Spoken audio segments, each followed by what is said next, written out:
नमस्कार दोस्तों। Bloody vibes के आज के इस हैरान कर देने वाले बहुत ही ज़्यादा खौफनाक से अनोखे एपिसोड में हम लोग आप लोगों के सामने आज से कुछ साल पहले उत्तर प्रदेश के एक छोटे से गांव में घटी हुई ऐसी खतरनाक भूतिया घटना की कहानी लेकर आ गए ना, जिस सुनकर आप लोगों के पैरों तले ज़मीन निकल जाएगी। ज़्यादा स्पॉइलर नहीं दूंगा, डायरेक्टली जिया को माइक दूंगा और कहानी की शुरुआत करने के लिए कहूँगा। ये जो घटना घटी है ना, अनसुया नाम की एक औरत है, उनके साथ घटी है जब वो सिर्फ 8 साल की थी।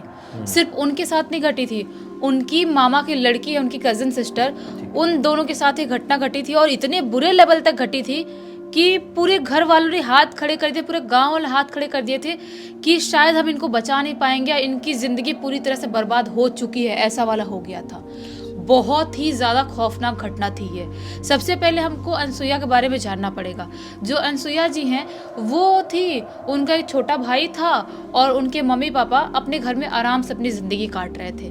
लेकिन जैसा कि हर बच्चे को अपने मामा घर जाना बहुत ही ज़्यादा पसंद होता है, तो जब गर्मी की छुट्टी हो रही थी उस टाइम पर अनसुया जी बोलती हैं अपनी मम्मी को कि इस साल ना हम चलते हैं मामा के घर, बहुत मज़ा आएगा और इस साल ना हम ज़्यादा दिन के लिए जाएंगे, 1-2 महीने के लिए जाएंगे और मस्त वहाँ पे रहेंगे, आम भी खाएंगे, वहाँ पे बहुत सारे पेड़ है और बहुत मज़ा आएगा।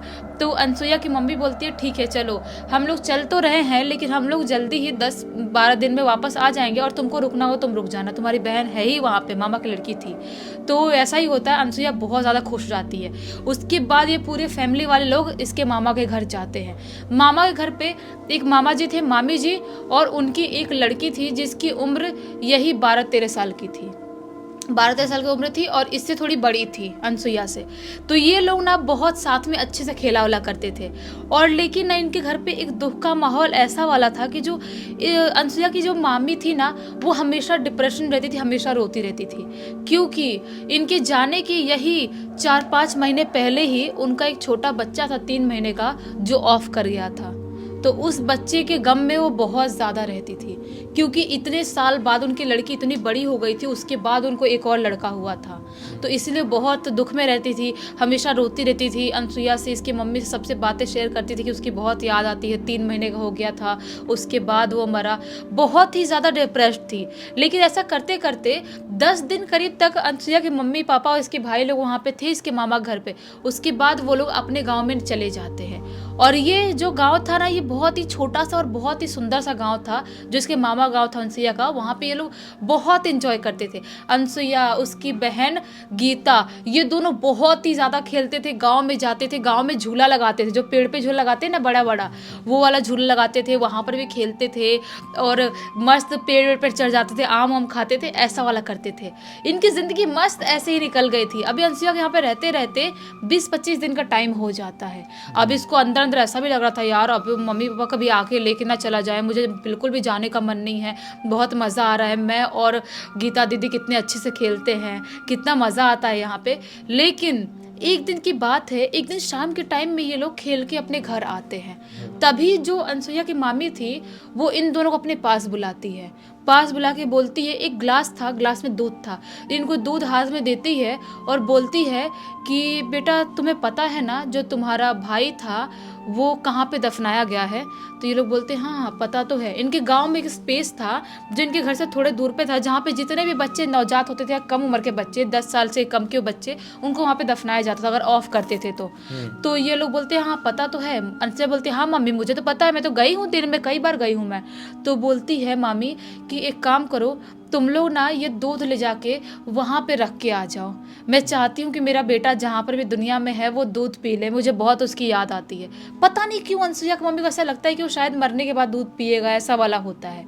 इन लोगों को जो होता है ना, वो कोड़ने वाली, मिट्टी कोड़ने वाली खुरपी होती है, छोटी सी होती है वो, ऐसा मिट्टी हटाने की, वो देती है अनसुया के हाथ में और एक कुदाल देती है उस अपनी बेटी गीता के हाथ में। बोलती है कि लोहा लेके जाना चाहिए कभी भी, सब कम शमशान घाट, कब्रिस्तान ऐसी जगह जाते हैं तो ये दोनों देती है। बोलती है तुम लोग ना वो जो स्पेस है जहाँ पे दफनाते बच्चों को, उसके बाहर वाला जो हिस्सा है ना, जो मेड़ है, उसके ऊपर ही दूध रख देना और वहीं पे रख के बाहर से आ जाना, अंदर मत जाना, ऐसा बोलती है मामी जी दोनों को। लोग बोलती है हाँ ठीक है हम लोग चले जाएंगे।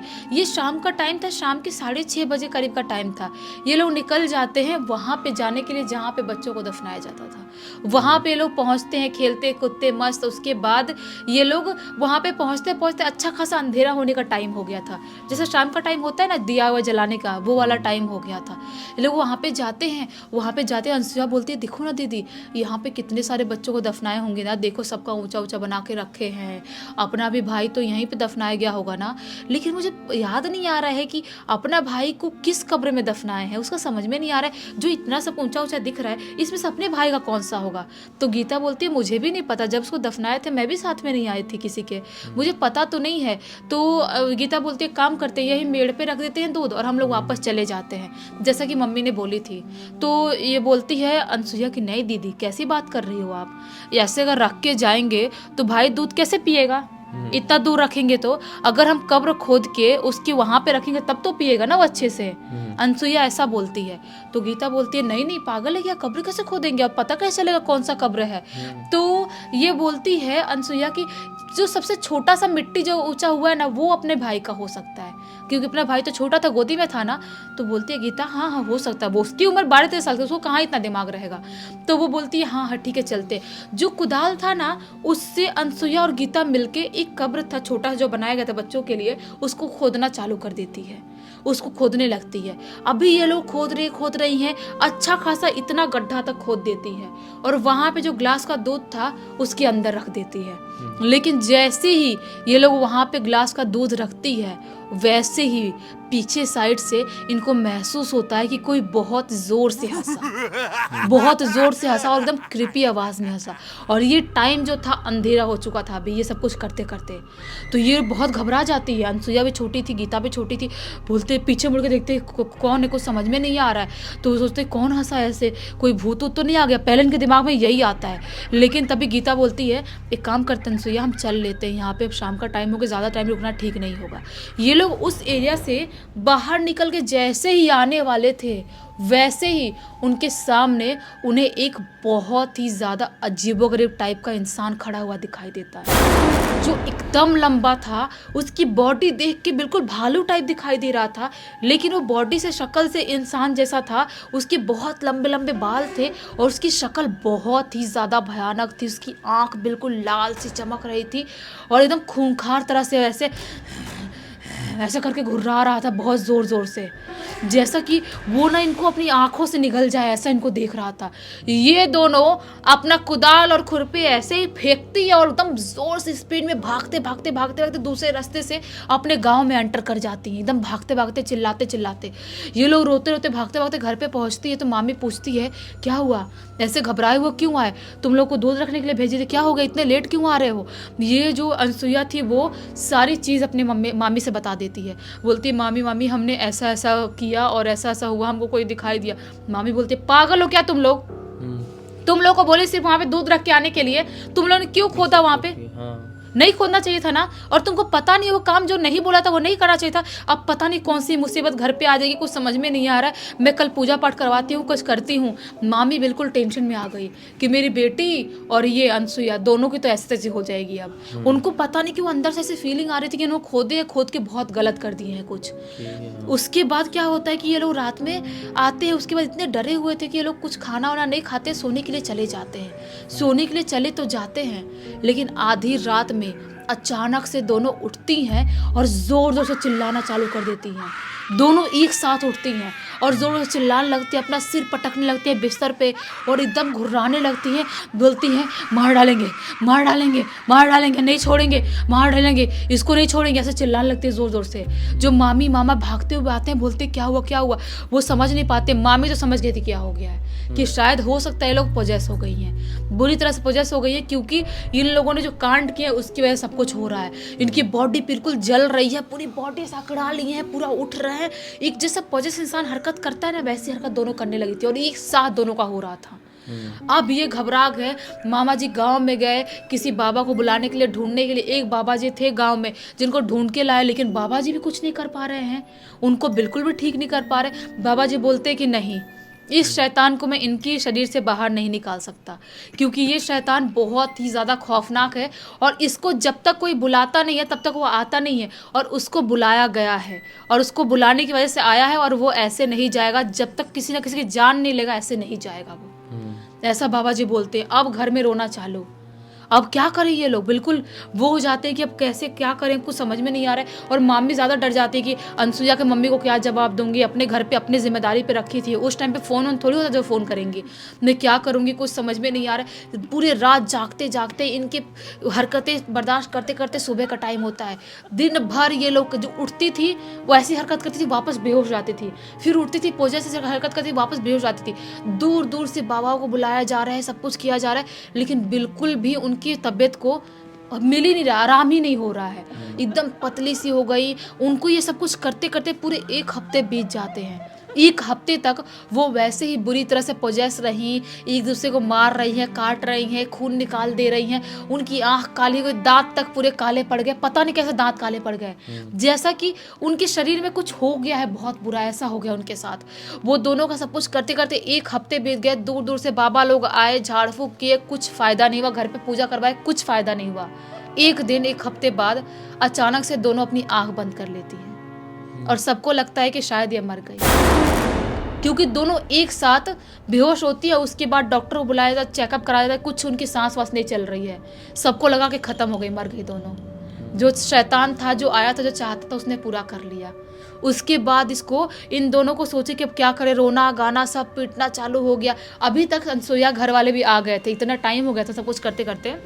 जिसकी अनसुईया की मम्मी उसको पकड़ के चिल्ला चिल्ला के रो रही है, मामी अपने बेटी गीता को पकड़ के चिल्ला चिल्ला के रो रही है। लेकिन क्या करें, अब जो होना था वो हो गया।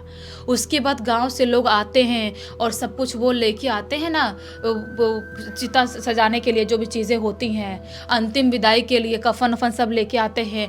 कफन में इनको सब लपेट दिया जाता है। उसके बाद दोपहर का टाइम हो रहा था, इनको लेके शमशान घाट निकल जाते हैं ये लोग। जो गाँव के मर्द लोग थे, घर के मर्द लोग थे, लेके दोनों को निकल जाते हैं। लेकिन जैसे ये लोग शमशान घाट पहुंचते हैं और जैसे ही इनका वो था जो इनको लेके गए थे साथ में, क्या बोलते हैं उसको, जो इंसान को लेके जाते हैं ना, अर्थी, उस पे इनको लेटाए हुए थे। वो जैसी अर्थी नीचे उतारते हैं इनका, उसके बाद अचानक से दोनों के शरीर में एक झटका लगता है। दोनों शरीर में झटका लगता है और दोनों उठ के बैठ जाती हैं। जो इतने टाइम पहले मर चुकी थी, इतने घंटे पहले, डॉक्टर ने भी चेक किया, उनकी सांस नहीं चल रही थी, अचानक से दोनों उठ के बैठ जाती हैं और उठ के बैठ के रोने लगती है दोनों। अब ये लोग समझ नहीं पाते, गांव वाले घर वाले लोग, ये जिंदा है, मर गई, इनका भूत है, क्या है, कुछ समझ में नहीं आता। गांव के कुछ लोग तो चिल्लाते हुए भाग जाते हैं वहां से कि शायद भूत आ गया या क्या हो गया। उसके बाद घर वाले उनको पानी वानी पिलाते हैं, बोलते हैं ठीक हो तुम लोग? लोग बोलते हैं हाँ हाँ हम ठीक है, लेकिन हमारे शरीर में बहुत दर्द हो रहा है, कुछ बहुत भारी भारी सा लग रहा है, सिर में क्या हुआ कुछ समझ में नहीं आ रहा, हम यहाँ क्यों लेटे हैं, ये क्या है? ये लोग बोलने लगते हैं ऐसा। सफ़ेद कपड़े में लपेट के लेटाए थे ना उनको, तो फिर बोलते हैं घर वाले कुछ नहीं, उनका कपड़ा हटाते हैं सफ़ेद और उनको घर पे लेके जाते हैं। घर पे लेके जाते हैं तो जो घर वाले इन दोनों को देख के बिल्कुल खुशी वाले सदमे में चले जाते हैं कि ये क्या हुआ, लोग बच कैसे गई।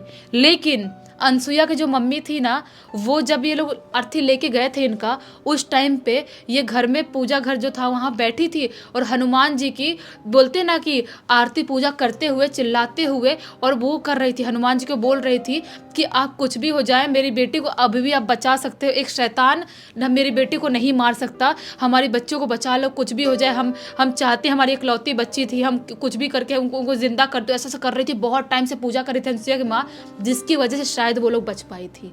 घर पे आते तब पता चलता है, घर वाले लोग सब खुश रहते हैं, अनसुईया सब उनका ट्रीटमेंट चालू होता है गीता का। उसके बाद जब बिल्कुल ठीक होते हैं ये लोग, तब अनसुईया की मम्मी उसको अपने गांव लेके जाती है। उसके बाद से जब भी अनसुईया की मम्मी अनसुईया को लेके आती थी इसके मामा के घर, साथ में ही आती थी, अकेले कभी नहीं छोड़ती थी। ये पूरी घटना की जानकारी किसके थ्रू मिली है? ये जो अनसुईया जी है ना, उनके बेटे अनुभव ने लिख के भेजा है। बाप रे, तब बड़ी हो गई हो। अब बड़ी हो गई है, उनकी उम्र ज़्यादा, बच्चा भी बड़ा, अनुभव भी तो बड़ा हो गया है। लेकिन सोचो इतनी ज़्यादा खौफनाक घटना को इंसान मर के जिंदा हो गया। तो बहुत बहुत स्कैरी लगता है और कई बार ऐसा बहुत हैरान कर देने वाला लगता है कि घर वालों के क्या एक्सप्रेशन रहे होंगे, मैं वही इमेजिन कर रहा हूँ अभी तक। लेकिन मेरे को जहां तक लगा था ना, पता है क्या, कि जो मामी ने भेजी थी ना दूध लेके, वो गलत की थी। उनको ऐसा नहीं करना चाहिए था कि मरने के बाद कोई थोड़ी दूध पी सकता है नहीं अब। और वैसे भेजी थी वैसी जगह पे जहाँ पे शैतानी शक्तियां अगर होती है। करना है तो फिर जाओ, बड़े लोग समझदार लोग जाओ, ऐसा हाँ बच्चों को भेजना नहीं करना चाहिए बच्चों को, क्योंकि कितना समझ होती है वही तो। खैर उम्मीद करते हैं कि अब उनके साथ सब कुछ ठीक सब हो। कुछ वैसे ठीक है। काफ़ी साल बीत गए तो सब कुछ ठीक ही है। तब तक इसी बात पे वीडियो को देख लिए तो लाइक ज़रूर कर दीजिए, चैनल को सब्सक्राइब करके बेल आइकन दबा के ऑल के ऑप्शन में क्लिक करना है, क्योंकि इस तरह के हैरान कर देने वाले खौफनाक वीडियोस डेली आप लोग के सामने लेके आते रहते हैं। इंस्टाग्राम की लिंक इस वीडियो के डिस्क्रिप्शन बॉक्स में जाए, क्लिक करके डायरेक्टली वहाँ पर पहुँच जाना। और इसी तरह की कोई भी कहानी, टॉपिक या जानकारी आप लोग के पास भी है तो लिख भेजना, हो सकता है हमारा अगला वीडियो कल आप लोगों के हिसाब से ही बन रहा हो। तो चलिए कल फिर से मिलते हैं, तब तक के लिए बहुत बहुत धन्यवाद। आपका दिन शुभ हो।